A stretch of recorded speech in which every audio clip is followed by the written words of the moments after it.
Buonasera a tutti, benvenuti. Questa sera abbiamo il piacere di avere con noi il professor Marco Pallavicini, che terrà una conferenza Esplorare l'universo con le onde gravitazionali, il progetto Einstein Telescope. Qualche introduzione sul professor Pallavicini, che è ordinario di fisica delle interazioni fondamentali presso la nostra università, presso il Dipartimento di Fisica. Ha lavorato sulla fisica dei quark negli Stati Uniti al Fermilab in Illinois, a Stanford in California. Si è occupato di neutrini, era solito, si è occupato di neutrini solari, neutrini geofisici, di ricerca sulla materia oscura presso i laboratori del Gran Sasso, dove ha lavorato anche se non sbaglio, sull'esperimento borexino. Fa parte del consiglio scientifico del European Gravitation Observatory e del consorzio internazionale che gestisce il rivelatore Virgo. È stato anche vicepresidente dell'INFN, questo dal 2021 è tuttora, e si interessa di quello di cui ci parlerà oggi, quindi dell'Einstein Telescope, possibilmente in Italia, poi vedremo. E inoltre una cosa molto interessante da tanti punti di vista è che dal 2016 al 2024 è stato anche presidente del Festival della Scienza qui a Genova. Di cosa ci parlerà oggi? Cosa complicatissima, sicuramente ci parlerà della storia della fisica della gravitazione, ma poi in particolare di questo progetto Einstein Telescope e della possibilità della candidatura italiana, possibilmente in Sardegna. Lascio la parola al professor.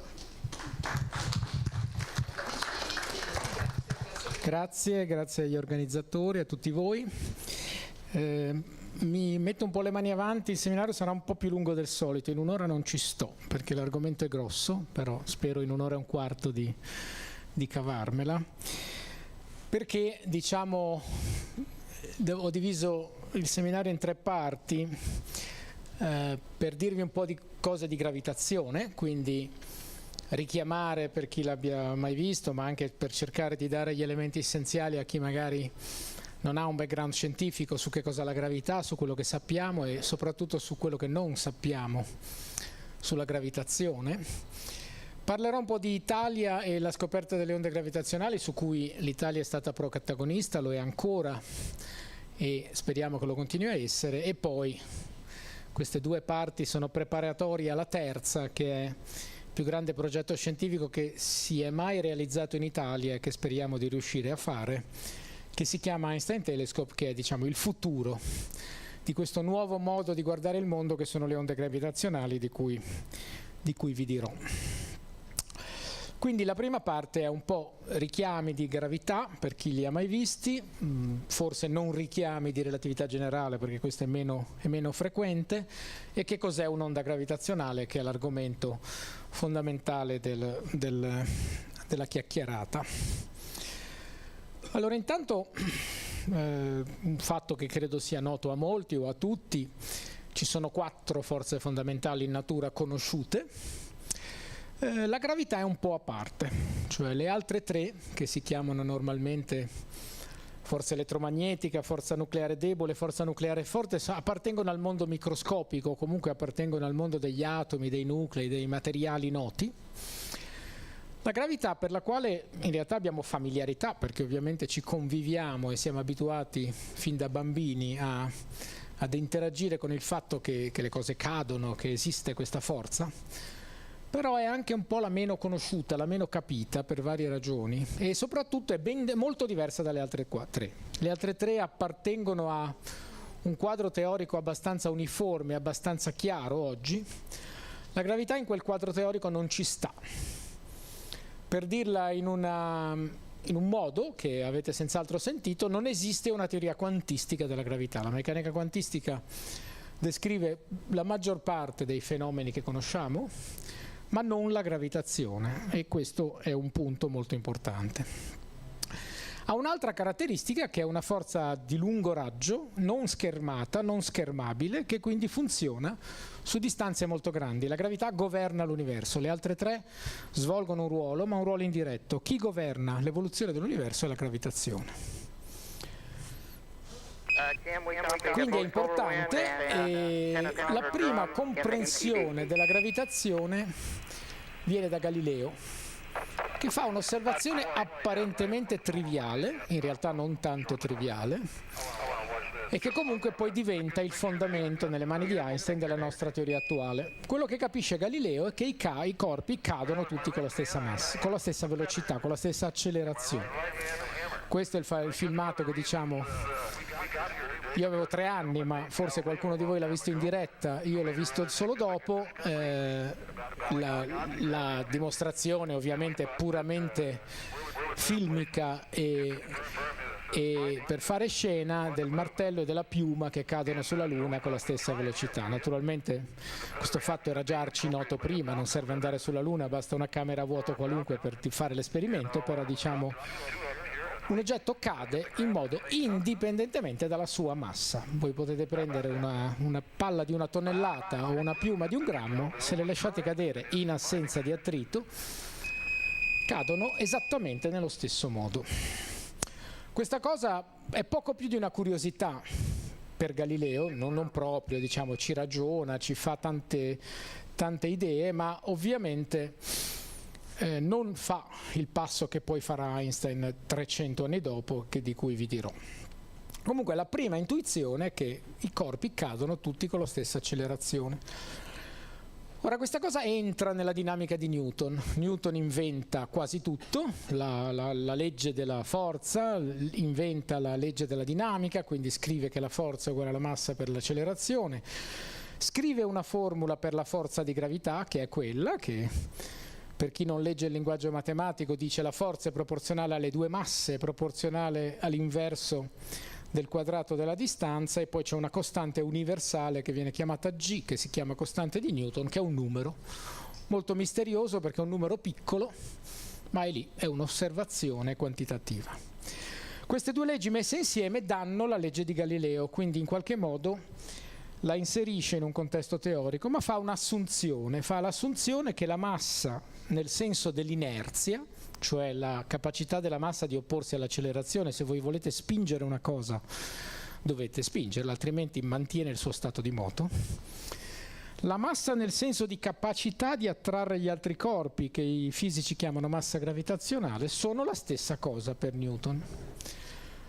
Lo mette per definizione, non argomenta più di tanto, capisce che è un'ipotesi di lavoro su cui non è sicurissimo. Dovrebbe partire quel filmato del Jet Propulsion Laboratory, se riesce a partire, sì. E queste 2 leggi sono straordinariamente efficaci. Qui c'è un filmatino di quella che è la traiettoria di una sonda lanciata nel sistema solare. Noi siamo capaci di lanciare una sonda nel sistema solare e predire con grande precisione come si muoverà, perché queste leggi funzionano straordinariamente bene e quindi ci danno una qualche comprensione della gravità. Dico una qualche comprensione perché in realtà questa legge è baccata, molto evidentemente, così evidentemente che lo sapeva anche Newton. Poi un po' si è dimenticato e quindi si dice che Einstein l'abbia riscoperto, ma non è vero, Newton lo sapeva, solo che Newton non ha trovato la soluzione, Einstein sì. Ma il problema è chiarissimo, quella legge ha una strana proprietà. La forza dipende dalla distanza, non dipende in nessun modo dal tempo. Se io sposto un corpo, quella formula dice che in tutto l'universo istantaneamente ci si accorge che quel corpo si è mosso. Questa cosa non è sensata, Einstein la rifiuta. Newton la capisce perché non è affatto vero che non avesse chiaro il problema, il suo Hypothesis non fingo si riferisce anche a questo, cioè lui dice quella formula funziona ma non è che la capisco tanto bene e la prendo per buona perché funziona, ma non posso dire di aver capito la gravitazione. Newton nega di aver capito la gravitazione, si limita solo ad affermare che ha trovato una formula che funziona, che è una cosa un po' diversa. Aggiungo una cosa più moderna, ovviamente il fatto che la massa inerziale e la massa gravitazionale siano uguali è un fatto sperimentale molto importante che ancora adesso si analizza con grande precisione. Ci sono tecniche per misurare separatamente le 2 quantità, o meglio, in realtà le tecniche migliori consentono di misurare il rapporto delle 2 quantità. Un modo è utilizzare le cosiddette bilance di torsione, che è una tecnica che si è sviluppata sempre meglio.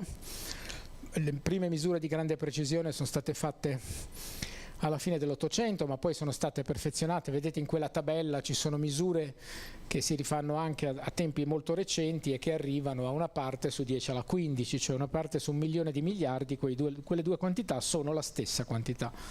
Quindi evidentemente l'eguaglianza di quelle due costanti è un principio fisico su cui partire, e Einstein lo chiama principio di equivalenza. Perché lo chiama principio di equivalenza? Perché sostanzialmente dice: è equivalente parlare di accelerazione o parlare di accelerazione gravitazionale, cioè un oggetto che cade, accelera, ma è immerso in un campo gravitazionale. I due fenomeni in qualche modo sono indistinguibili, sono la stessa cosa. E quindi inventa il famosissimo esperimento dell'ascensore, che è ovviamente un esperimento mentale, ma che in realtà in parte percepiamo tutte le volte che l'ascensore parte o frena. Quando vai a velocità costante non serve a niente, ma quando l'ascensore parte, o soprattutto quando inizia a scendere, c'è un attimo in cui pensiamo di avere perso peso, soprattutto se l'ascensore è un po' di quelli vecchi che accelera di brutto, abbiamo un momento di perdita di peso. Uno può dire è una sensazione, è un'impressione. Per Einstein non è una sensazione, non è un'impressione. Per Einstein è fisica. L'accelerazione verso il basso cancella il campo gravitazionale. Le due cose non sono diverse. Ora, da questo Einstein praticamente fa un ragionamento che, diciamo, ovviamente sono quelle frasi che servono solo un po' a stupire gli uditori, ma forse è il più bel ragionamento di fisica che l'umanità abbia mai fatto, che è partire da questo singolo fatto sperimentale, un fatto sperimentale, e dedurre un'intera teoria della gravitazione che ancora adesso è il punto di partenza. Ho detto perché è più bello, perché non trovate altri esempi in cui da un unico fatto sperimentale si deducano così tante cose, ma in questo caso è così. Lui estrapola e dice: va bene, questo significa che per un corpo in caduta libera il campo gravitazionale è zero. Una mela che cade non sente il campo gravitazionale. Quindi esiste qualche riferimento, in matematica un sistema di riferimento per cui in quel riferimento il campo è zero. Il vero campo quindi non è mai il valore della gravità in un punto, ma è sempre la differenza di gravità fra punti diversi. L'unico effetto gravitazionale vero sono l'effetto di marea. Che cos'è l'effetto di marea? È il fatto che punti diversi della Terra sentono la gravità della Luna in modo diverso, e questo sposta le masse, sia liquide che solide, l'effetto mareale. Uno può considerarla una caratteristica della gravità, per Einstein diventa la vera caratteristica della gravità, cioè soltanto la marea è reale, il resto è un effetto del sistema di riferimento. E poi fa il grande salto concettuale che dice: se è così, vuol dire che io devo essere libero di passare da dentro l'ascensore a fuori dall'ascensore, le leggi della fisica non devono cambiare. Qualunque sia il mio sistema di moto, anche accelerato, facendo la trasformazione giusta, devo trovare le equazioni giuste e il giusto campo gravitazionale. Naturalmente non vi dico i dettagli di come si fa, non perché sia difficile, perché guardate che non è vero che è difficile, però c'è una difficoltà tecnica che anche Einstein ci mette 7 anni a superare, quindi diciamo, se ci ha messo 7 anni lui, qualche problemino c'è, ma è una difficoltà solo tecnica, cioè bisogna conoscere un pezzo di matematica che si chiama geometria riemanniana. Ovviamente la geometria riemanniana non si impara in 2 ore, quindi è neanche in 4, per cui non ci provo neanche. Però vorrei far notare il fatto che se uno padroneggia la matematica si fa presto, tant'è vero che è un fatto storico noto, anche se poi David Hilbert era troppo gentiluomo per abusarne, ma David Hilbert passa qualche pomeriggio a parlare con Einstein e fa in un pomeriggio quello che Einstein aveva fatto nei 6 anni precedenti. Ma questo perché? Perché David Hilbert era un matematico di altissimo livello, quella matematica la conosceva bene, la padroneggiava. Einstein aveva capito la fisica, cosa che Hilbert non aveva fatto, ma diciamo, è la dimostrazione del fatto che, appunto, disponendo dello strumento tecnico, il ragionamento poi non è troppo complicato. Sta di fatto che Einstein costruisce una teoria, qui vi mostro l'unica formula che vi mostrerò oggi, ma diciamo solo a scopo illustrativo. Il punto fondamentale è il seguente: la gravità non è una forza. Siamo cresciuti da bambini chiamandola forza di gravità, ma in realtà nella fisica moderna la gravità non è una forza. Perché una forza è una cosa che genera accelerazione attraverso una qualche tipo di interazione. Una carica elettrica viene accelerata perché ha una carica e interagisce con un campo elettrico. Delle forze deboli nucleari o forti non parlo, ma il concetto è lo stesso. Ci sono delle cariche che svolgono il ruolo della carica elettrica. Nella gravità non c'è la carica, c'è la massa, ma abbiamo detto che la massa è la stessa dell'accelerazione, in fondo non c'entra. La gravitazione non è una vera forza ed è descritta da questa bestia che, diciamo, ho messo lì solo per impressionarvi. Chi l'ha viste sa cosa vogliono dire, chi non lo sa non lo imparerà oggi, però vi dico quali sono gli elementi concettuali. Da una parte c'è la geometria dello spazio-tempo, cioè nella descrizione einsteiniana lo spazio e il tempo sono entità plastiche, si muovono, si spostano, si deformano. Attenzione, non gli oggetti che stanno dentro lo spazio, che gli oggetti che stanno dentro lo spazio si muovono e si deformano lo sapevamo anche prima. L'ipotesi è che lo spazio, la geometria dello spazio, sia un'entità plastica che viene deformata dalla presenza di masse. Per rendere la cosa ancora più semplice, non siamo in 3 dimensioni, siamo in 4, anche la coordinata tempo, il che vuol dire la velocità degli orologi, è deformata dalla presenza di masse. E quel termine lì, in rosa, contiene questa informazione. L'altro termine, anche se non lo riconoscete perché tiene conto del fatto che c'è la relatività e quindi la massa non è solo massa, ma ci sono tutte le forme di energia dentro, è la sorgente del campo gravitazionale. E quello che dice la teoria, lasciate perdere la matematica se non è leggibile ai vostri occhi, è che la presenza del Sole deforma plasticamente spazio e tempo attorno al Sole.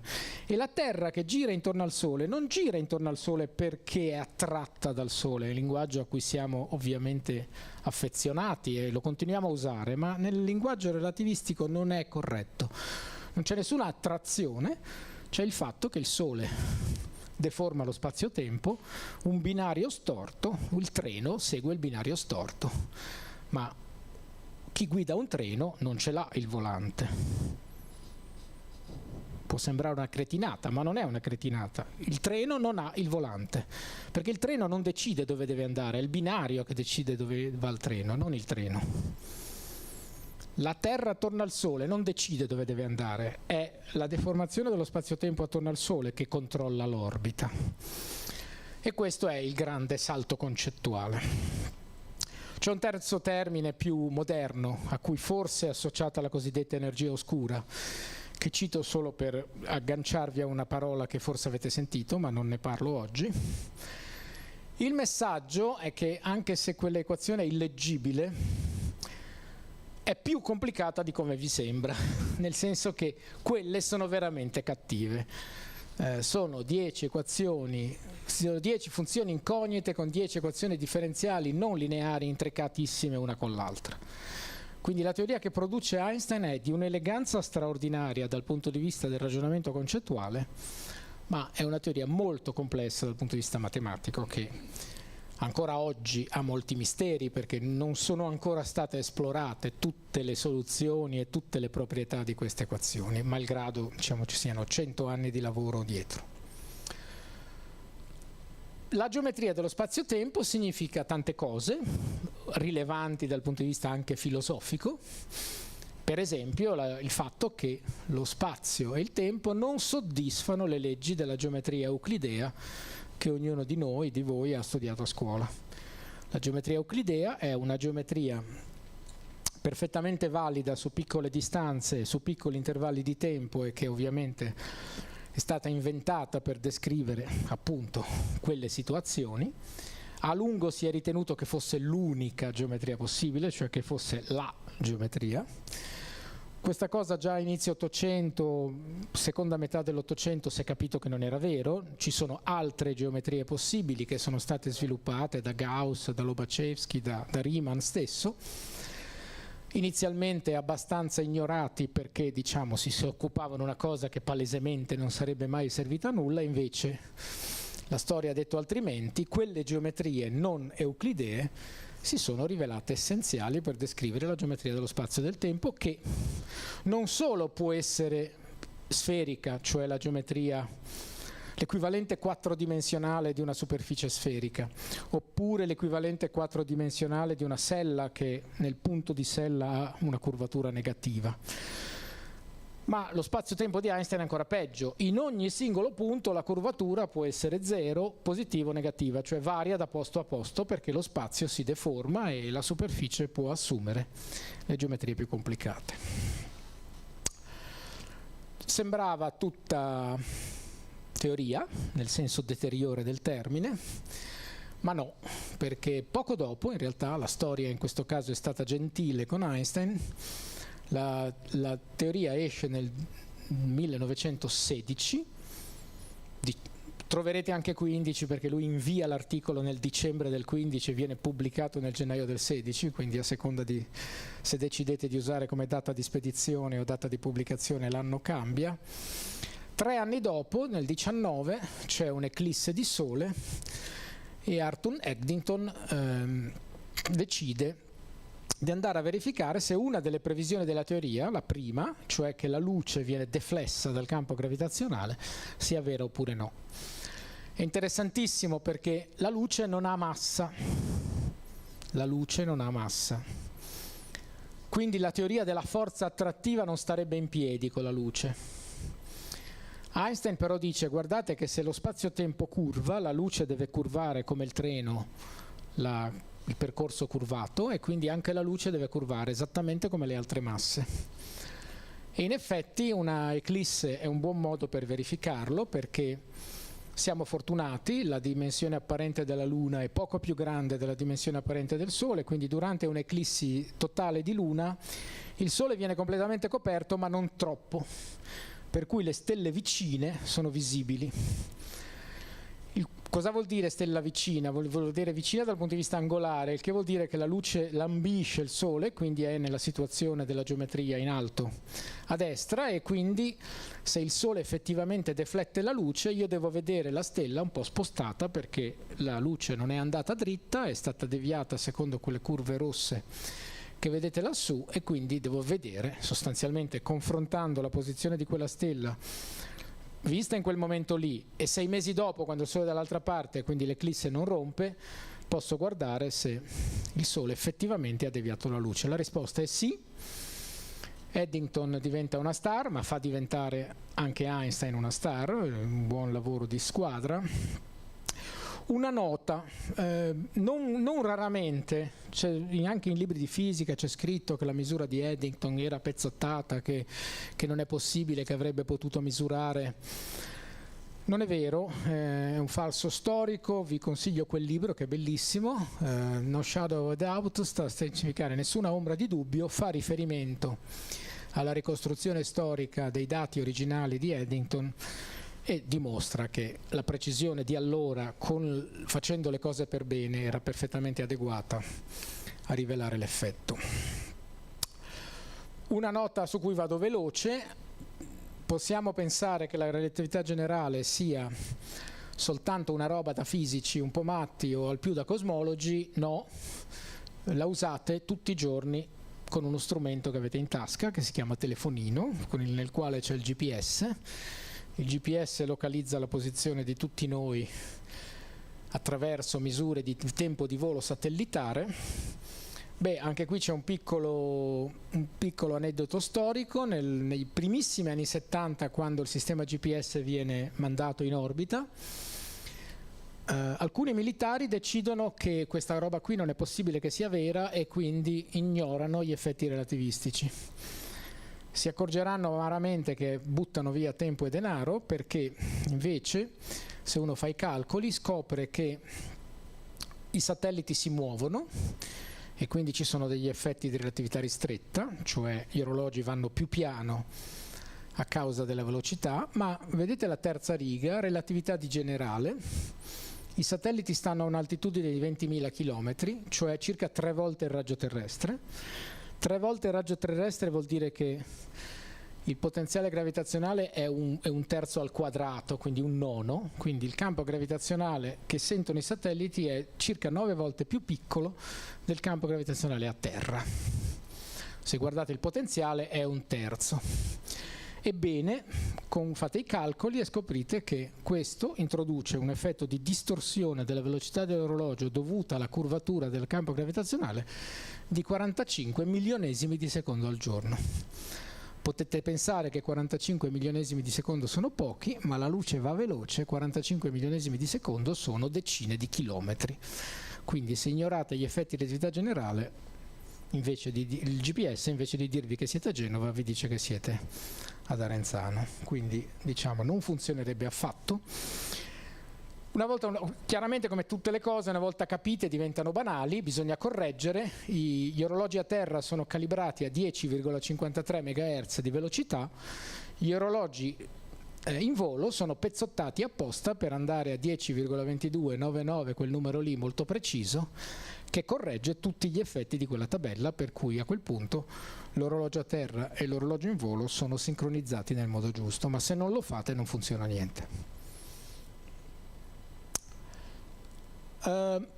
Conseguenza della relatività generale è l'esistenza dei buchi neri. Questa è un'altra storia. Karl Schwarzschild, un giovane fisico chiamato alle armi in Germania, vedete la data, il 16 gennaio 1916, era militare sul fronte russo, in un momento di licenza risolve le equazioni. Risolve le equazioni di Einstein in un caso particolare e dimostra che quelle equazioni prevedono il fatto che se una massa è abbastanza compatta, lasciate perdere quanto è grande o piccola, ma quanto è densa, può essere densa abbastanza, cioè piccola, da far sì che la luce non possa allontanarsi dalla sua superficie. In particolare il cosiddetto raggio di Schwarzschild, perché lui trova la formula e quindi prende il suo nome, è quella formuletta lì, 2 volte la costante di Newton per la massa diviso la velocità della luce al quadrato. Se fate il conto per il Sole trovate 3 km, se fate il conto per la Terra 9 mm. Cosa vuol dire? Vuol dire che per avere un buco nero della massa della Terra dovete prendere la Terra e concentrarla in una noce. Se volete un buco nero della massa del Sole dovete concentrarlo entro un raggio di 3 km. Ora Einstein riceve il lavoro, non ci crede più di tanto. Non perché non capisca il calcolo lo capisce, ma quel calcolo ha un senso assumendo che sia possibile compattare la materia in un volume così piccolo. È possibile? Non è possibile? Le leggi della fisica lo consentono? Nel 1916 la domanda è perfettamente legittima. E quindi Einstein passerà tutta la vita a non credere ai buchi neri. Ci vorranno 60-70 anni di evidenze via via, una dietro l'altra, per capirlo. Alla fine la risposta è sì, la materia non si fa compattare facilmente a quelle densità, ma in qualche caso la risposta è sì. E i buchi neri che noi conosciamo oggi, e ne conosciamo tanti, in tanti modi diversi, sono di masse molto diverse. Schwarzschild non vedrà gloria perché muore sul fronte russo dopo pochi mesi, quindi la cosa rimane lì, però rimane, diciamo, aleggiano per alcuni decenni, vengono rivitalizzati negli anni 30 da Oppenheimer, che prima di occuparsi d'altro era un valentissimo fisico teorico proprio dei collassi stellari, e quindi i suoi principali lavori che lo hanno reso famoso come fisico sono su quali sono le condizioni per cui la materia può collassare in un oggetto compatto oppure in un buco nero. Gli oggetti compatti, cosiddetti compatti in natura, sono le stelle di neutroni e le nane bianche. Sono 2 tipi di stelle. Nelle nane bianche, che non sono molto rilevanti per quello che vi dirò oggi, La densità è 1 milione di grammi a centimetro cubo, cioè diciamo 1000 kg a centimetro cubo, una densità molto alta rispetto agli standard nostri, però diciamo 50 volte più denso del platino. È una nana bianca.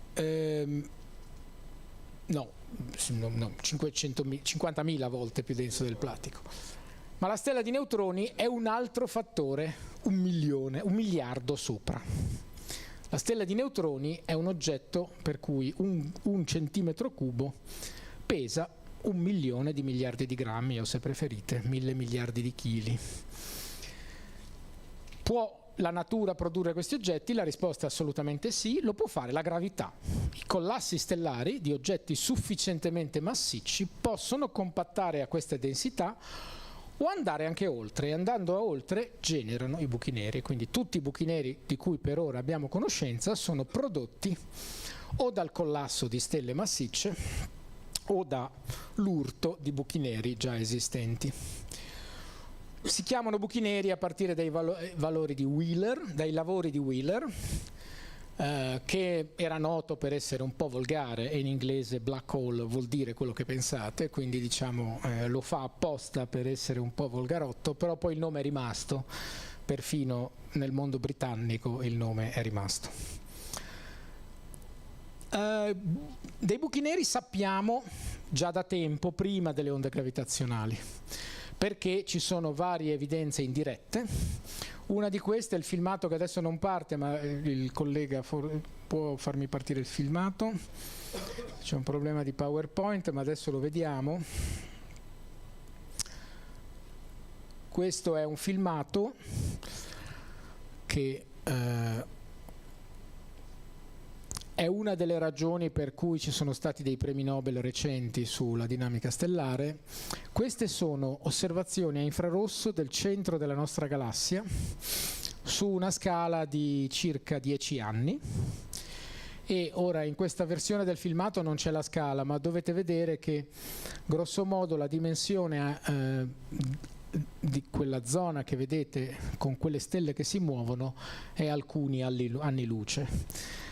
Allora, se guardate, lì ci sono le stelle che girano attorno al punto e fanno delle orbite strette, chiaramente sono deviate da qualcosa, sono deviate a velocità che sono chiaramente dell'ordine della velocità della luce, perché le distanze e i tempi sono tali per cui si stanno muovendo a velocità dell'ordine della velocità della luce, e in corrispondenza del punto a cui girano non c'è assolutamente nulla che si veda. Quello che c'è lì è Sagittarius A, cioè un buco nero di circa 10 milioni di masse solari che sta al centro della nostra galassia. Torniamo alle trasparenze.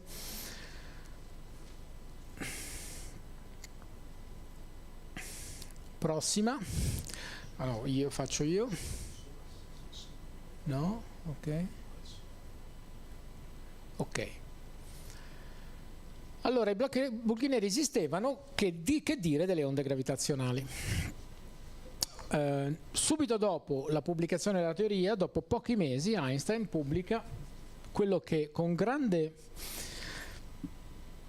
direi, usando un basso profilo, molto senza enfasi, chiama soluzione approssimata dell'equazione della relatività generale. Fa un calcolo in cui mostra che in condizioni opportune le sue equazioni prevedono delle onde di gravità che si propagano nello spazio esattamente come le onde elettromagnetiche. Non è stranissimo, per carità, il concetto è molto profondo e ha richiesto anche tempo di essere digerito, però agli occhi di oggi non è stranissimo, perché se lo spazio-tempo è un sistema elastico che si muove, le cose elastiche che si muovi, quando gli dai le botte, vibrano. E questo non è una stranezza, è una cosa normale di qualunque sistema elastico. Vibrano le rocce, vibra l'acqua, vibra l'aria, tutti i sistemi continui, se sollecitati, hanno soluzioni vibratorie, oscillatorie. Ce l'hanno anche l'equazione di Einstein, e di nuovo torna a quell'equazione per mostrarvi che questa è praticamente l'equazione di una molla, sto esagerando, ma non troppo. Nel senso che il membro di destra lo potete chiamare qualche cosa che ha a che fare con la deformazione, con l'elongazione, tutto quell'oggetto con le R, con le G, ha le dimensioni di una lunghezza alla -2, l'inverso di una lunghezza. Il membro di destra ha le dimensioni praticamente di una forza per unità di superficie, quindi una pressione. La costante in mezzo ha le dimensioni di una forza che potete in qualche modo prendere come una costante elastica.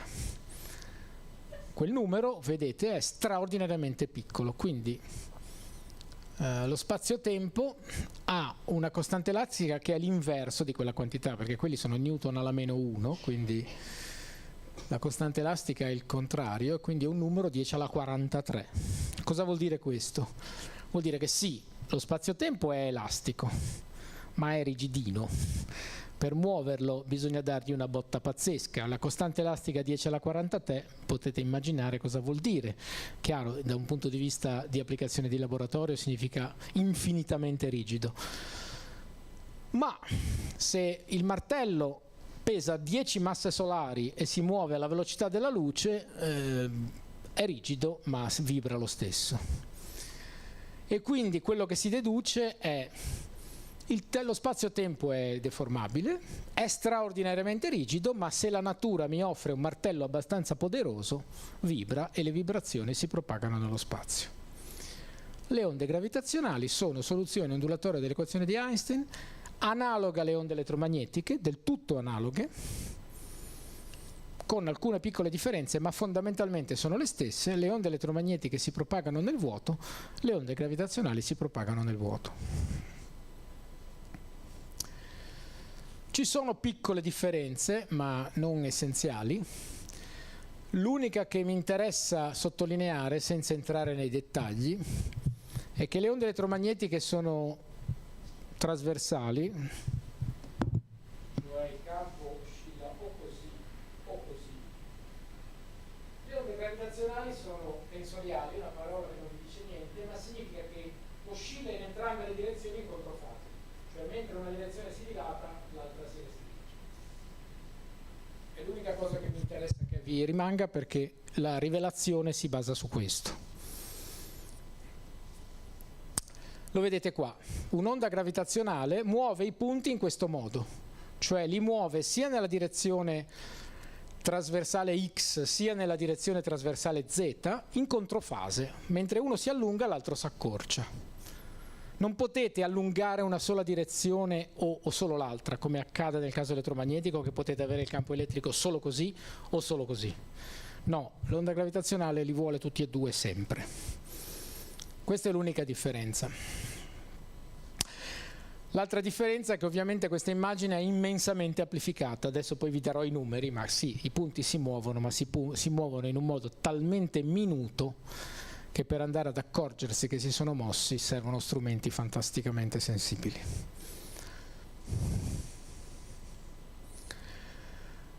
L'esidenza delle onde gravitazionali, la prima è indiretta, e la cito perché mi interesserà parlare di sistemi binari compatti. Che cos'è un sistema binario compatto? Prima cos'è un sistema binario, poi compatto. Prima notizia, il 30% delle stelle dell'universo sono in sistemi binari, cioè non sono da sole ma sono in coppia. L'essere un sistema binario, cioè una stella che gira intorno all'altra, è una cosa normale. Alcuni sistemi binari sono fatti da due stelle speciali, due stelle di neutroni, una stella di neutroni e una nana bianca, due buchi neri, una stella di neutroni e un buco nero. Può accadere, sono molto meno ovviamente, ma ci sono. Hulse e Taylor nel 1974, usando uno dei primi sistemi binari compatti, cioè due stelle di neutroni una intorno all'altra, si accorgono che una delle due è una pulsar. Una pulsar è uno straordinario orologio, e si accorgono che nel tempo quell'orologio sta cambiando di frequenza.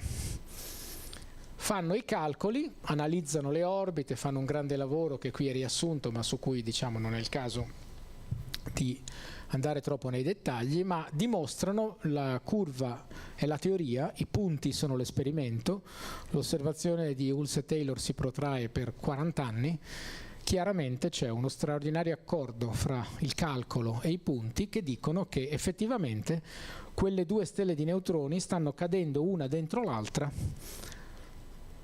in un modo che la teoria predice. emettono onde gravitazionali, perdono energia e cadono una dentro l'altra. Ci metteranno 300 milioni di anni, ma poi cadranno una dentro l'altra. Perché ve lo dico? Perché questa non faremo a tempo a vederla. Ma collisioni di stelle di neutroni e buchi neri, di due buchi neri, esattamente attraverso questo meccanismo, ne abbiamo viste molte e accadono più o meno una volta alla settimana con gli strumenti che oggi esistono.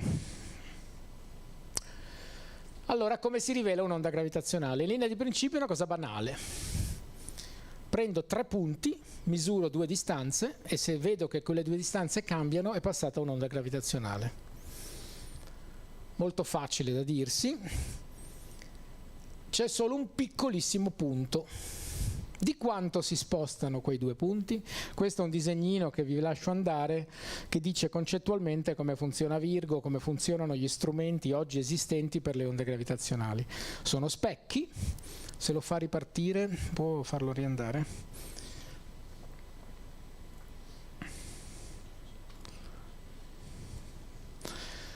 Ci sono dei laser, c'è uno specchio in mezzo semiriflettente, ci sono dei fasci, vengono messi in interferenza costruttiva, come si dice, o distruttiva, viene raccolta la luce in un fotodiodo.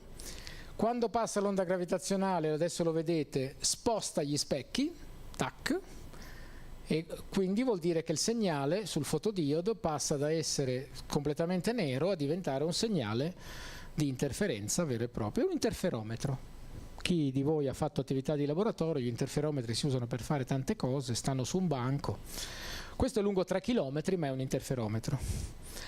C'ha solo una piccola differenza, che noi siamo abituati, siete abituati per chi di voi lo ha fatto, a dire che un interferometro normale è sensibile a cambiamenti di distanza che sono una frazione della lunghezza d'onda.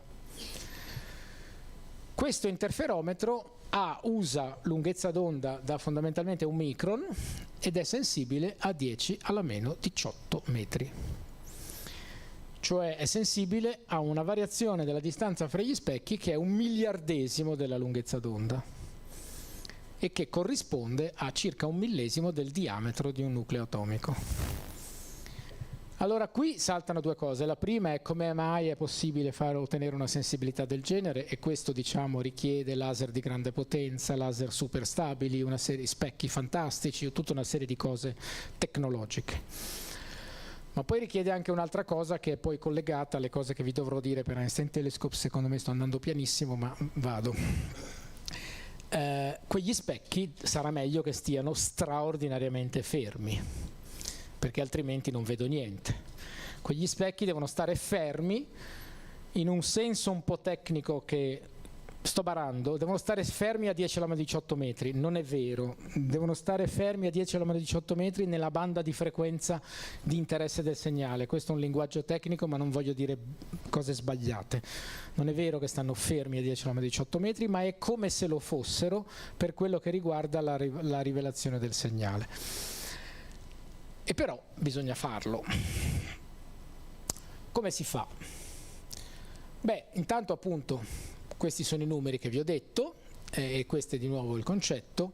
La difficoltà sta tutta lì, perché poi concettualmente è semplice. Questo è un normale interferometro da laboratorio di Fabry-Pérot, come chi di voi, diciamo, si usano in chimica, si usano in fisica, si usano in tanti contesti, perché l'interferometria è una tecnica standard di misura in tanti contesti. Questo è molto più grande, molto più fico, ma fondamentalmente è un interferometro.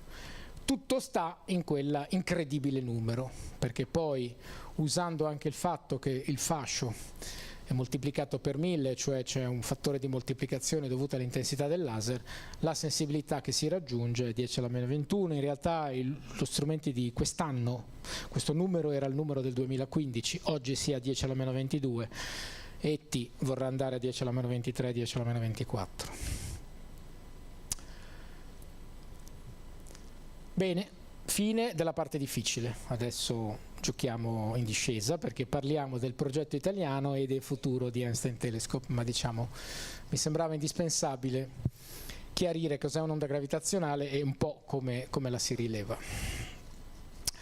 Allora, intanto abbiamo una storia che è associata al nome di Edoardo Amaldi, un nome che meriterebbe un po' più gloria di quella che ha, non tanto perché sia stato uno scienziato, diciamo, alla Fermi, perché no, non era del livello di Fermi, però di tutti gli allievi di Fermi è l'unico che sceglie di rimanere in Italia dopo la guerra per ricostruire la fisica italiana, quindi dal punto di vista italiano merita un po' più di gloria di quella che ha avuto. Ne ha avuto molta, ma diciamo ha fatto una scelta, avrebbe potuto diventare un super professore in qualunque università del mondo, ha scelto nel 1946 di rimanere in Italia, accettando ovviamente il fatto che c'era tutto da ricostruire. Ricostruisce molto perché è fondatore del CERN, è fondatore dell'Agenzia Spaziale Europea ed è rifondatore della ricerca italiana e dell'Istituto Nazionale di Fisica Nucleare che io adesso rappresento.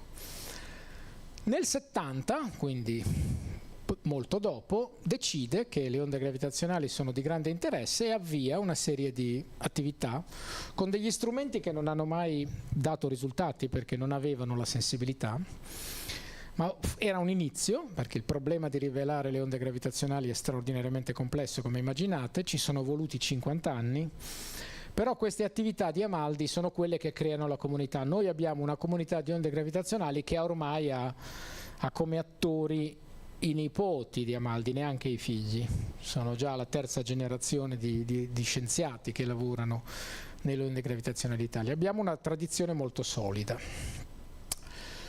Lo dimostra il fatto che, lontanissimi dalla scoperta, nell'89, su proposta di Alain Brillié e Adalberto Giazzotto, nasce Virgo, approvato con grandissima lungimiranza dall'INFN, allora presidente Nicola Cabibbo, e il CNRS francese, che decidono di investire, come vedete, con quasi 25 anni, 22, 23 anni di anticipo rispetto a quella che sarà la scoperta, quindi con una grandissima visione di lungo termine. Nasce EGO, lo European Gravitational Observatory, e nasce Virgo, lo strumento che sta vicino a Pisa. Questo filmato è lo stesso di prima, ma tradotto dal disegnino concettuale al mondo reale, perché naturalmente vi ho detto che gli specchi devono stare fermi. Come fanno a stare fermi a quei livelli gli specchi?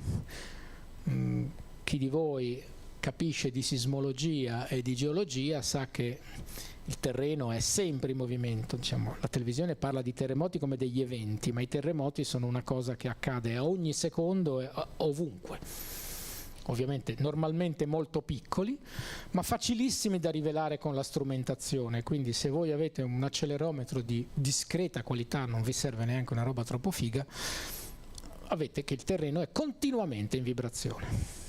Vibrazione per i terremoti numero 1, vibrazione per le attività antropiche, perché i camion, i movimenti, le strade generano vibrazioni che sono anch'esse facilmente misurabili. E queste vibrazioni sono 1 miliardo, 10 miliardi, 100 miliardi di volte più grandi del segnale di Virgo. Quindi devo liberarmene. Per liberarmene, la tecnica è quella di costruire dei sistemi meccanici di attenuazione, che sono fondamentalmente degli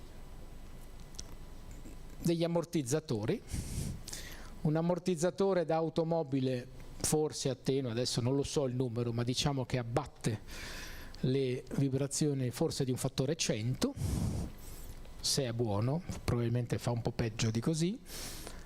Un ammortizzatore di Virgo abbatte le vibrazioni di 10 alla 14 volte, il che vuol dire che se generate uno spostamento di 1 millimetro, che è tanto perché un tubo d'acciaio non si sposta di 1 millimetro anche se gli date una martellata, diciamo magari si sposta di 1/10, 1/10 diviso da 10 alla 14 fa i 10 alla meno 15, 10 alla meno 16 metri di cui stiamo parlando e che sono quello che serve. Sono delle grandi torri, adesso poi vedremo qualche foto, sono oggetti molto raffinati.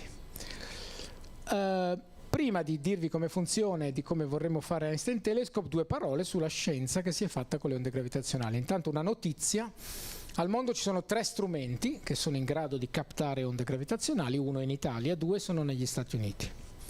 Quello in Italia si chiama Virgo ed è fatto appunto insieme dall'Italia alla Francia, fondamentalmente con collaborazioni dall'Olanda, dalla Germania e da qualche altro paese. I 2 rivelatori americani sono uno in Louisiana a Livingston e uno nello stato di Washington ad Hanford.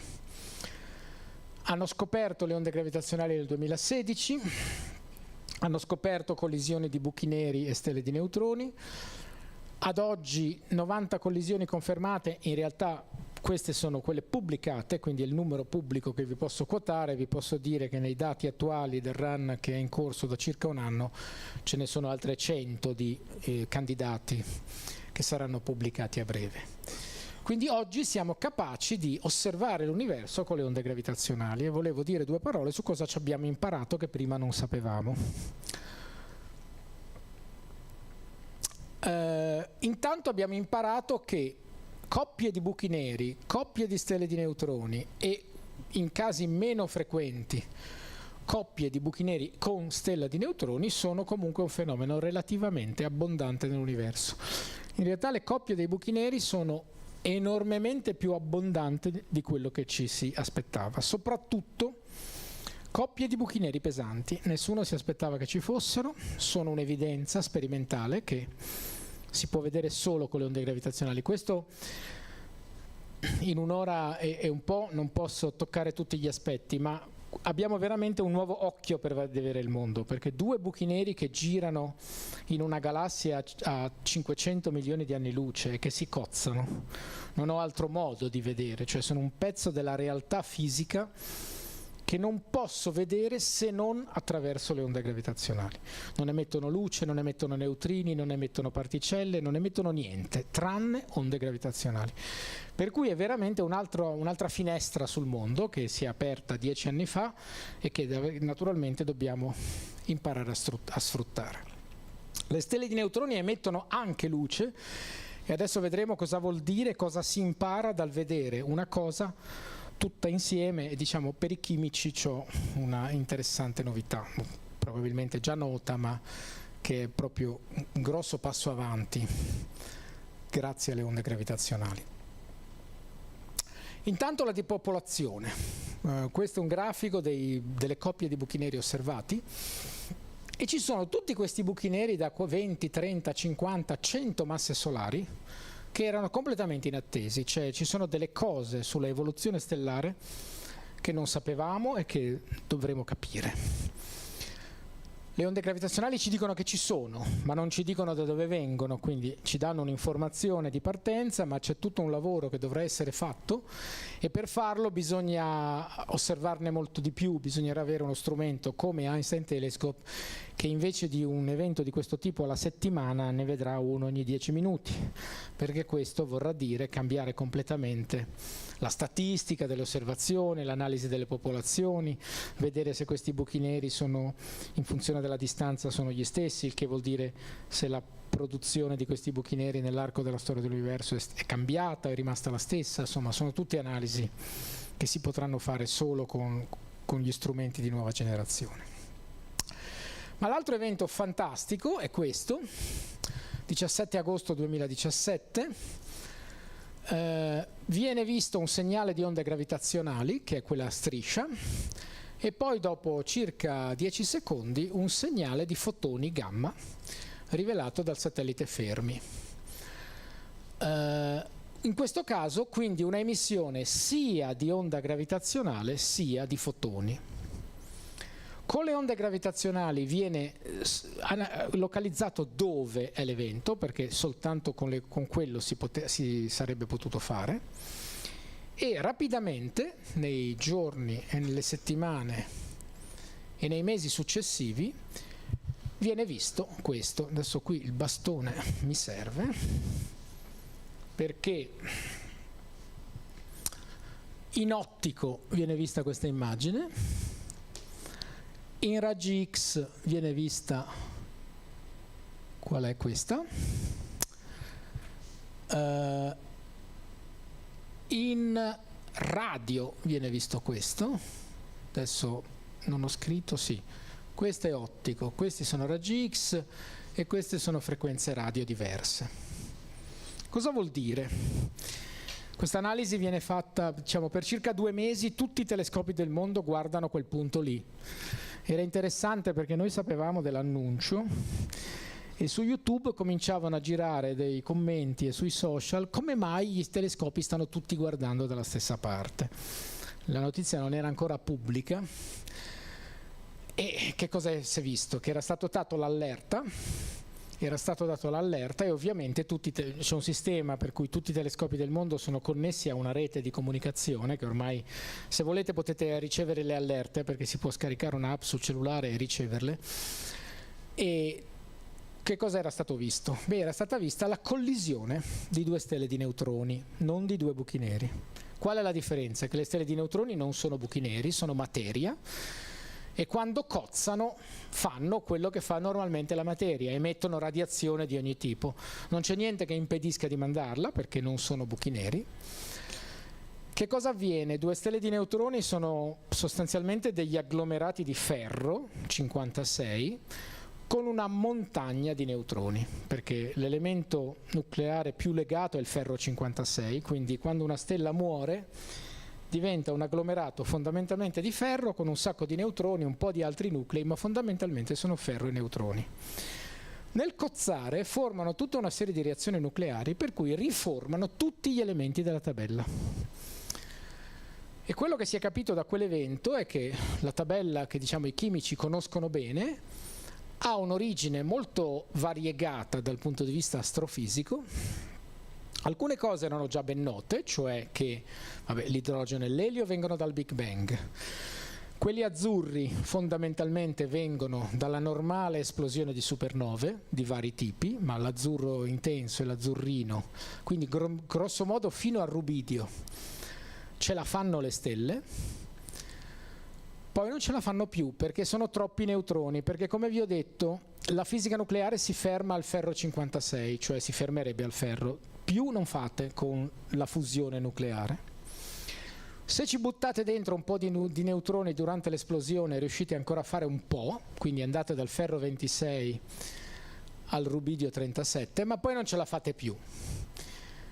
Di fatto avete bisogno di altri meccanismi e il giallo e l'arancione sono, soprattutto l'arancione, sono il merging neutron star, cioè tutti gli elementi chimici al di sopra del rubidio, tranne qualche eccezione, per esempio il tecnezio praticamente non esiste in natura e quindi non è formato dalle stelle, viene da decadimenti radioattivi, diciamo, diversi.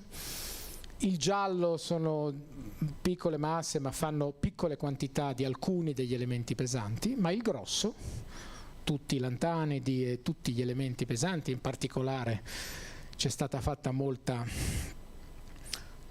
così comunicazione social e molta divulgazione scientifica per dire che l'oro e il platino vengono tutti dalla collisione di stelle e neutroni. Ma la cosa, diciamo, che non si sapeva, era ipotizzata ma non si sapeva, è che una frazione non piccola degli elementi chimici di cui disponiamo vengono da collisioni di stelle di neutroni, il che vuol dire che il sistema solare non soltanto viene da una nube che era stata arricchita da supernove, ma chiaramente viene da una nube che era stata arricchita da collisioni di stelle di neutroni.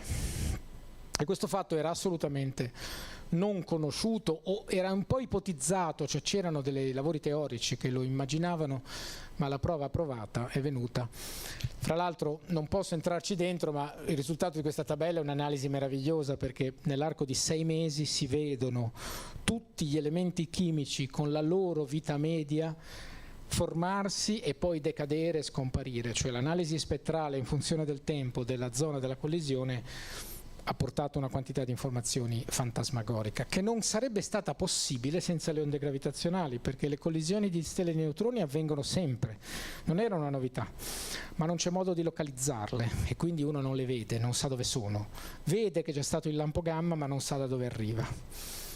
Localizzando con le onde gravitazionali è stato possibile fare tutto questo. Vi ho già detto, accelero un po' perché sennò altro che un'ora e un quarto, c'è un mistero su questi buchi neri molto pesanti, di cui ancora non sappiamo, ma si vedono e sono tanti e si vedono con le onde gravitazionali. E quindi un po' di tecnica, così poi andiamo ad Einstein Telescope. Vi ho detto che dal dire al fare c'è un'enorme differenza. Gli specchi sono messi lì, ma in realtà bisogna appenderli, bisogna metterli sotto vuoto, bisogna tenerli protetti dalle vibrazioni, i laser devono stare sotto vuoto, tutto deve stare, quindi c'è un sacco di tecnologia sotterranea. Questa è una foto del tunnel di Virgo, quel tubone grosso è il tubo a vuoto dove passano i laser per 3 km di lunghezza. Questi sono esempi delle sospensioni meccaniche che sono gli ammortizzatori che vi ho detto, meccanica di super precisione, 7 stadi di attenuazione, uno appesi all'altro per una colonna che è alta 12 metri, mentre questi sono gli specchi che non sembrano tanti specchi perché lavorano nell'infrarosso, quindi nel visibile non hanno una riflettività pazzesca, ma nell'infrarosso hanno 6-9 di riflettività, quindi diciamo sono degli specchi di straordinaria qualità con un coating specialissimo, un sacco di lavoro per ottenere le proprietà termomeccaniche e ottiche necessarie per arrivare alla precisione che serve. Questo è un dettaglio dello specchio visto di fronte, con ancora c'ha questi strani colori perché quando è stata fatta la foto aveva ancora la pellicola protettiva, e questa è una foto dello specchio. E quindi, se mi date ancora un quarto d'ora, passo alla parte un po' più programmatico-politica, che è il sogno di fare il prossimo generatore di onde gravitazionali. Intanto un messaggio, diciamo, di lucidità scientifica. Ora, magari esagero un po' a dire che Virgo è l'equivalente del cannone occhiale di Galileo, però quasi, cioè Galileo costruisce un telescopio artigianale con 2 lenti e un tubo di legno e scopre quello che scopre, non elaboro, ma diciamo rivoluziona la comprensione dell'universo, del mondo, la posizione dell'uomo nel cosmo e tutto quello che volete. E beh, Virgo è quella roba lì, è il primo strumento che vede una cosa che prima non si vedeva. Spero che non servano 400 anni per arrivare al limite della sensibilità in onde gravitazionali, ma è chiaro che quello che è stato uno sviluppo di 4 secoli da Galileo a James Webb Telescope è qualche cosa che vogliamo riprodurre in onde gravitazionali, quindi Virgo è l'inizio e T è il prossimo passo. Cosa ci farà fare T rispetto a oggi? Beh, fondamentalmente questa è un'immagine che spero vi sia familiare, che ogni tanto spesso si utilizza di mettere il tempo in questa direzione e quindi dire come è fatto l'universo in funzione del tempo. E l'universo vicino è questo, noi siamo qua, vicino vediamo galassie, pianeti, chiamiamole vicine, in cosmologia vicino vuol dire meno di 1 miliardo di anni luce. Poi cominciamo ad andare un po' più lontano e cominciamo a vedere un sistema che evolve nel tempo. Le prime galassie, se dovessimo credere alla cosmologia come la capiamo oggi, è circa 1 miliardo di anni dopo il Big Bang. In realtà non è più tanto vero perché James Webb le sta vedendo anche un po' più lontane, quindi probabilmente un po' prima di 1 miliardo dopo il Big Bang. Ma in ogni caso quello che vuole fare il cambio, per darvi un'idea di dove si passa da Virgo ad ET, è che Virgo più o meno arriva qua, quindi vede solo un universo relativamente vicino, ed ET arriva qua, cioè vede tutto l'universo osservabile e anche oltre se il segnale c'è, non lo sappiamo, ma se esistono buchi neri che precedono la formazione delle galassie, e oggi non lo sappiamo, ma non è escluso, Virgo li vedrà. ET li vedrà, altrimenti se non ci sono ovviamente non vedrà nulla, però sapremo che non ci sono. La sensibilità è quella di poter beccare una coppia di buchi neri che collidono anche a 12 miliardi di anni luce, che è la distanza dell'universo osservabile. Una nota, perché spesso nella divulgazione si fanno pasticci: quando io dico che l'universo osservabile è 12 miliardi di anni luce, vuol dire che al momento dell'emissione sarebbero stati 12 miliardi di anni luce.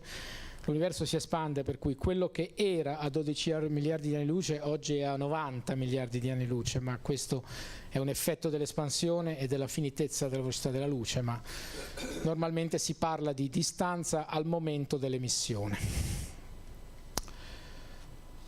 ET rivoluzionerà scientificamente la comprensione del mondo, studierà buchi neri in tutto l'universo osservabile, avrà una sensibilità straordinaria alla materia oscura, vedrà onde gravitazionali da moltissime sorgenti, farà dei test di relatività generale. Vi ho detto all'inizio, poi non ho elaborato, la relatività generale non è in accordo con le altre tre, cioè non esiste una descrizione quantistica della relatività. Dei due l'una, o è sbagliata la relatività, oppure esiste una teoria che in qualche modo ha la meccanica quantistica e la relatività come limiti diversi, ma che è una teoria che non conosciamo.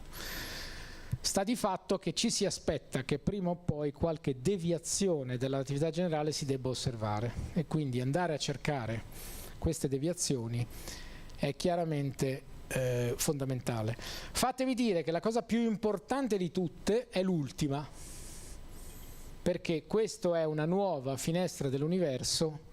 Cosa andremo a scoprire non lo possiamo sapere, e tutto sommato meno male. Cioè andiamo a vedere se c'è qualche cosa a cui non abbiamo mai pensato, e questo è chiaramente uno strumento per farlo. Quindi diciamo le prime righe, tranne l'ultima, sono la fantasia dei teorici. L'ultima è cosa dirà la natura, che di solito ce n'ha di più. ET cosa avrà di diverso? Beh, sarà più lungo, sarà sotterraneo, utilizzerà 2 fasci laser indipendenti per ottimizzare segnali di frequenza diversa. Questo non ho elaborato, ma attualmente Virgo ascolta fra circa 20 Hz e 1 kHz. Infatti spesso si usa l'immagine che le onde gravitazionali siano il suono dell'universo. Questo per 2 ragioni. Uno, perché sono vibrazioni dello spazio-tempo, quindi in un certo senso sono un suono, come lo è il suono una vibrazione dell'aria. Ma poi c'è questa coincidenza che le frequenze sono più o meno quelle acustiche. L'orecchio umano non arriva proprio a 20 Hz, ma diciamo a 40 sì, 40-50, e 1 kHz è più o meno il centro di banda di una voce un po' acuta, ma neanche troppo. Quindi sono frequenze acustiche. Allora ET vuole abbassare, andare da 5 a 100, quindi andare a esplorare bene la frequenza subudibile, e anche salire, invece che 1000 arrivare a 3000. Questo impone cambiamenti tecnologici enormi. Gli specchi dovranno essere criogenici, serviranno laser di altissima potenza, servirà un sacco di tecnologia che oggi non esiste, e poi bisogna andare sottoterra, perché per eliminare almeno un po' il rumore bisogna andare sottoterra. I terremoti sono fondamentalmente fenomeni di superficie, nel senso che l'energia si scarica soprattutto alla superficie. Se andate 200-300 metri sotto, anche se arriva un terremoto lo sentite molto meno, perché il grosso dell'energia si scarica all'interfaccia fra la terra e l'aria. E quindi una lunga lista di cose da fare e di trovare un sito giusto. Qui vado un po' veloce, ma insomma sarà un'infrastruttura grande, 15 o 10 km di lunghezza, tunnel di 6 metri di diametro, delle caverne altre 25 metri. Come vedete le dimensioni saranno tali per cui qui vedete le persone, quindi insomma vi rendete conto di quello che sarà la dimensione dell'infrastruttura sotterranea, degli spazi che bisogna creare per le torri, che sono i sistemi di attenuazione e tutti i servizi e le sicurezze, insomma le complessità di un'infrastruttura sotterranea di questo tipo. E dove la vogliamo fare? La vogliamo fare qua, nella regione a nord di Nuoro. Perché questo? Beh, non per caso, non è soltanto diciamo, un piacere di andare al mare d'estate. Ci sono varie ragioni. Vabbè, intanto vogliamo farlo in Italia perché, vi ho detto, abbiamo la tradizione, abbiamo le competenze, abbiamo una sinergia fra l'INFN, l'INAF e l'INGV che sta funzionando bene e che vuole si propone a testa alta, ma c'è un'altra ragione. Geologicamente la Sardegna non è in Italia, come sanno bene i geologi, nel senso che è una placca di granito in mezzo al Mediterraneo disaccoppiata dall'Italia insulare, che invece, come è ovvio e ben noto, è molto sismica e quindi sarebbe completamente inadatta. Inoltre, e questo è un altro fatto importante, ha una densità di popolazione bassa, ci sono solo 1 milione di persone in Sardegna e quasi tutte nella regione di Cagliari, quindi nella zona nord-ovest c'è una zona fondamentalmente rurale e quindi perfetta, perché ci sono poche sorgenti di rumore, ci sono le strade ma quelle giuste, cioè ce n'è abbastanza da arrivarci bene ma non più di quello, e quindi c'è un contesto buono.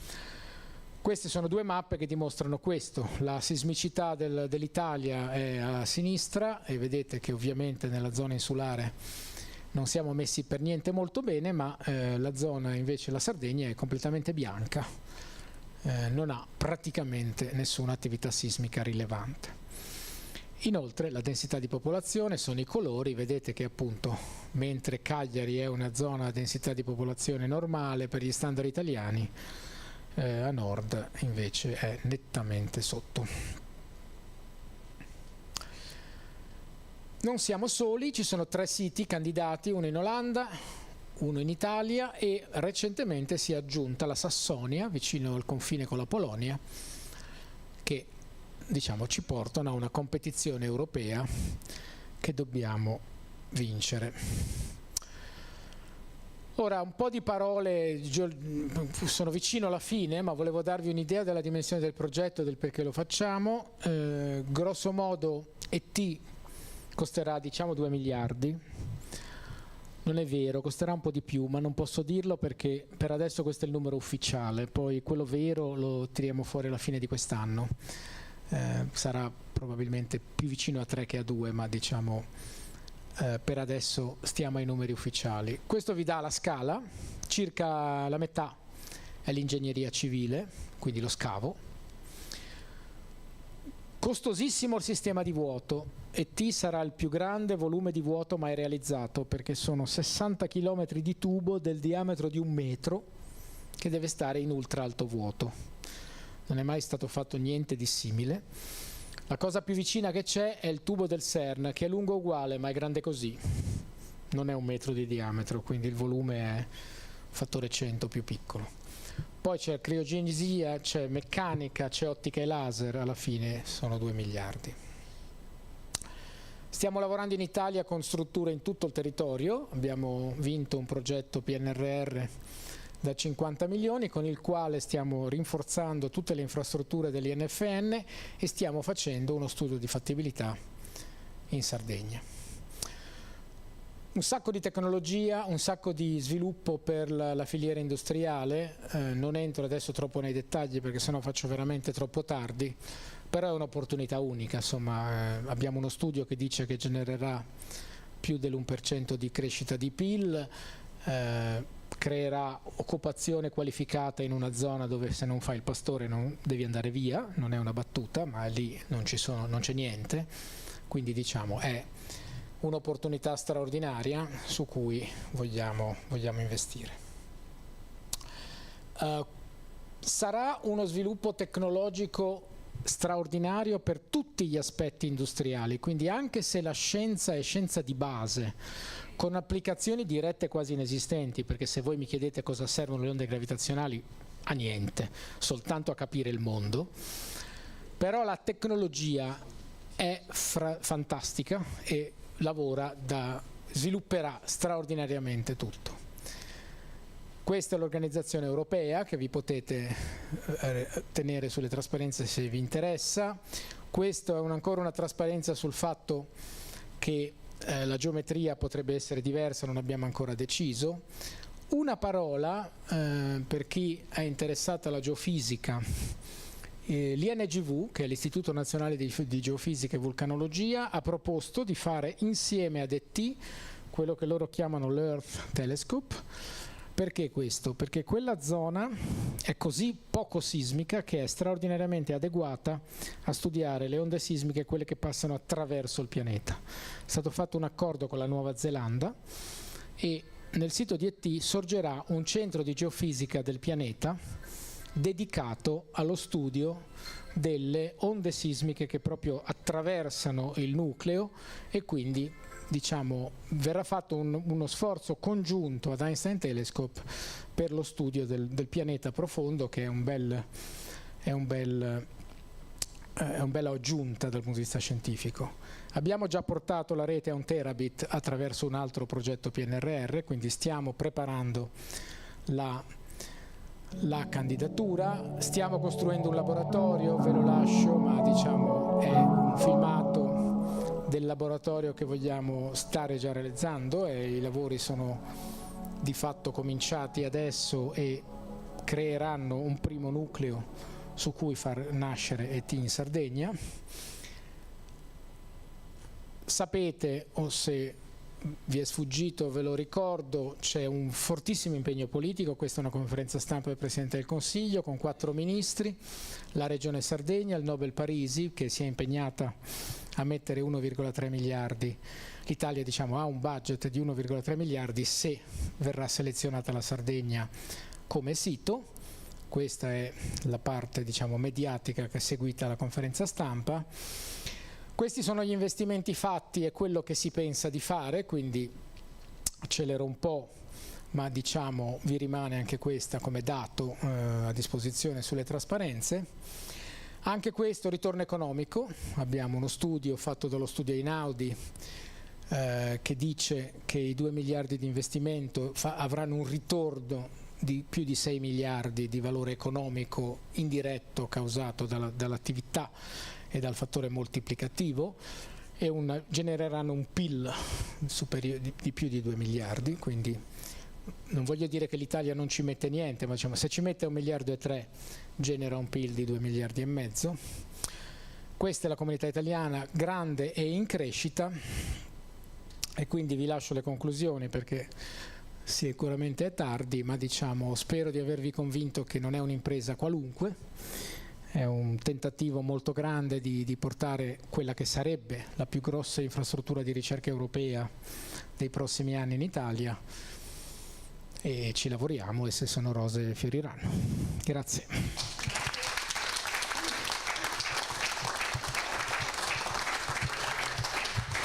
Grazie Marco, è stata una conferenza molto affascinante sicuramente, e speriamo, cosa devo dire, ci sarebbe veramente un grande ritorno per l'Italia, su questo non c'è assolutamente dubbio da tutti i punti di vista. Siamo piuttosto in ritardo, ma una domanda, 2 riusciamo a... Ecco, ce n'è una qui. Grazie. È abbastanza veloce. Volevo chiedere da chi è composto il comitato che prenderà la decisione sul sito nel 2026? Non c'è ancora, c'è un comitato ministeriale che deciderà su come si deve decidere. L'Europa è complicata, non c'è un modo standard di decidere. Se uno va a vedere la storia delle infrastrutture di ricerca europee, non ce n'è una che abbia seguito lo stesso percorso delle altre, e anche questa bisognerà improvvisare, perché non c'è un modello definito, non c'è una procedura definita. Questo comunque, e con tutti questi soldi che altro può essere? No, la scienza conta, la tecnica conta, però poi insomma, ma voglio dire anche giusto. Allora, sono d'accordo, però non è facile far passare queste narrative a livello di pubblico e di politico. Sono d'accordo con lei, perché stiamo parlando anche di 3 miliardi, ma 3 miliardi divisi in 10 anni fra tutti i paesi europei. Sono peanuts, visto che stiamo... Perché normalmente la regola d'oro, allora il miliardo nasce dal fatto che per adesso il costo ufficiale è 2, e più o meno la regola non scritta in Europa è che il paese ospitante ci mette la metà. Quindi questa è la logica. Poi certo stiamo parlando di spendere 800 miliardi di armi, quindi non mi sento in colpa a chiedere 3 miliardi per onde gravitazionali, però... Però è un altro dibattito, è un altro budget, cioè questo ragionamento poi in realtà non funziona, ecco, Facciamo il tifo, quello che ti dico. Quindi ecco, bisogna combattere, gli olandesi sono tosti più che altro. Sanno essere sgradevoli e quindi non... Abbiamo tutte le competenze tecniche per fare questo. Tutte no, nessun paese europeo ce l'ha tutte, noi ne abbiamo tante. Bisogna mettersi tutti assieme in Europa, cioè ci sono alcuni aspetti, anche in Virgo alcuni aspetti li hanno curati i francesi, l'abbiamo fatto insieme a loro, ci sono cose su cui siamo nettamente più avanti noi, ci sono cose su cui sono più avanti loro, ma questo non è un problema, deve essere un'impresa europea, quindi non mi turba. Diciamo che l'Italia ha le carte in regola per contribuire a molti aspetti, tutti no. L'ultima, una domanda, poi chiudiamo qui. Grazie per l'illustrazione, spero di aver capito un millesimo di quello che ha detto, ma comunque volevo sapere, quando parla di Virgo è l'interferometro di Cascina? Certo. Ah, ecco. Si chiama Virgo, sì. Sì, si chiama Virgo. Sì, va bene. C'è anche un'altra domanda? Sì, velocissima. Buonasera Marco. Ciao. Cosa ne pensi della possibilità di un compromesso, cioè di fare 2 siti? No, non è un compromesso. Noi non ho elaborato perché non è questa la sede, però noi pensiamo che 2 L separate da 1000 chilometri proprio per motivi scientifici, non politici, sia meglio. Quindi noi lo stiamo proponendo con forza. Gli olandesi, ho detto che sanno essere sgradevoli, elaboro, vogliono tutto. Allora noi gli abbiamo fatto capire che chiaramente se vogliono tutto andremo in competizione e si vedrà. Speriamo che digeriscano la logica del 50-50, ma ripeto, non per una spartizione politica, ma perché scientificamente sarebbe meglio, quindi speriamo. 6 miliardi. No, 2 L costano il 30% in più di un rivelatore, quindi se contiamo 3 per il triangolo andremo a 4, cioè 2 e 2. Se contiamo 2,5 andremo a... insomma no, la differenza di costo è il 30%, però ci sarebbero notevoli vantaggi scientifici che non elaboro, ma ci sono. Siete sicuri che non avreste problemi a impiantare questo sistema in Sardegna? Perché in che senso? Mi spiego meglio. Ho visto di recente un servizio televisivo in cui si racconta che c'è da parte di molta popolazione locale che vive anche in zone, come lei ha detto, che o pastori o niente, che si oppone in maniera formidabile, ammesso che sia giusto usare questo termine, per quanto riguarda l'impianto di numerose pale eoliche. E sono molto agguerriti, e allora la mia domanda è vero che ho visto che ci sono le università di Sassari e di Cagliari che quindi sostengono tutto questo e sono dei Allora, no, non sono solo in allora, no. Lei ha ragione sul fatto che è un tema molto delicato.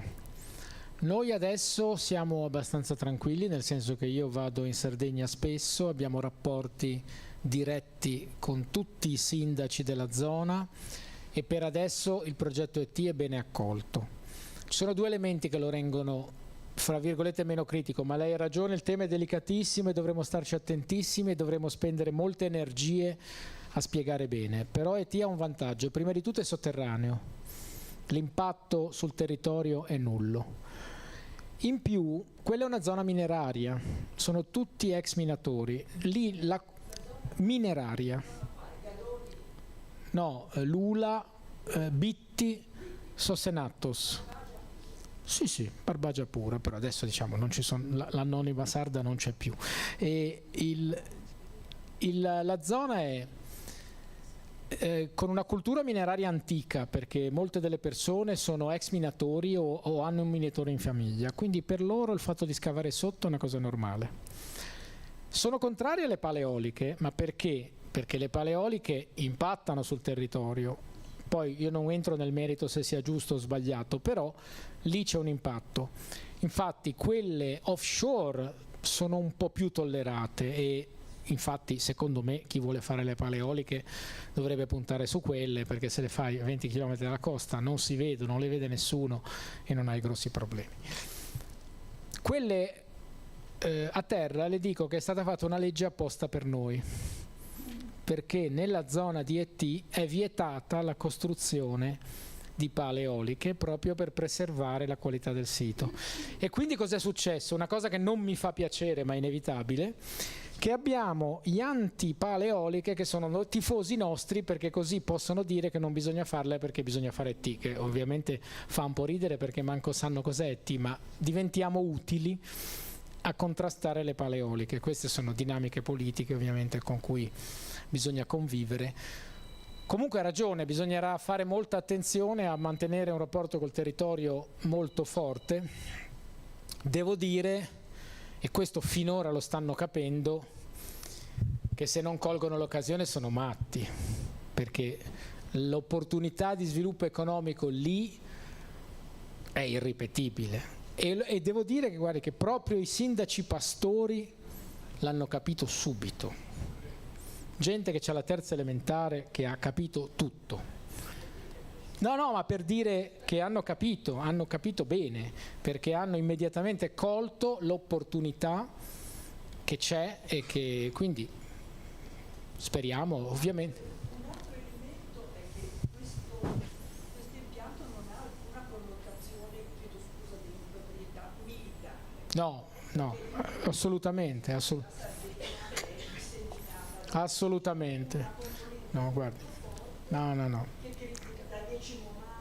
No, certo. No, non ha nessuna implicazione. Le onde gravitazionali non servono a niente. No, ma lo dico perché così non corriamo il rischio di incorrere in... Perché poiché sono una cosa difficile da capire, poi uno se non capisce ovviamente chissà cosa c'è dietro. Ecco, le onde gravitazionali non servono a niente se non a fare quelle cose bellissime che vogliamo fare sullo studio dell'universo. Le tecnologie, perché questa è, se volete, un po' la stessa cosa del CERN. Il bosone di Higgs a cosa serve? Uguale alle onde gravitazionali, ok? Però le tecnologie che servono per fare quelle cose e le intelligenze che uno mette al lavoro per fare quelle cose producono poi una miriade di applicazioni indirette. Voglio dire, Internet nasce dall'attività del CERN, fatto per fare il bosone di Higgs, quindi accadrà la stessa cosa su Einstein Telescope, il laser, la meccanica, l'elettronica a basso rumore, gli specchi, il coating, i cristalli, bisogna fare un cristallo di zaffiro grande così, ok? Allora uno deve imparare a farlo. Sono tutte cose che poi potranno avere delle applicazioni tecnologiche in contesti molto diversi. Bene. Grazie. C'è una domanda da parte? No, c'è un rarissimo caso di una domanda da casa. Sì, posso chiedere così va in streaming anche? Grazie. No, perché sempre a livello geologico direi, ci chiedono, nella scelta del luogo dove costruire il sito viene considerata anche la litologia della roccia incassante? Io povero fisico delle particelle. Allora, se traduco litologia in qualità della roccia che del contesto, la risposta è sì, nel senso che quella zona è granito puro con minimo contenuto d'acqua e questo rende lo scavo sicuramente più sicuro e meno costoso, se questa è la domanda. Se invece ha un altro significato non so quale sarebbe, non lo so. Sicuramente meno costoso del terzo valico che è pieno di Lì è granito, abbiamo le carotature fatte in tutta la zona, sono delle bellissime carote di granito perfettamente asciutte e quindi diciamo le condizioni sono buone. Grazie. Va bene, allora.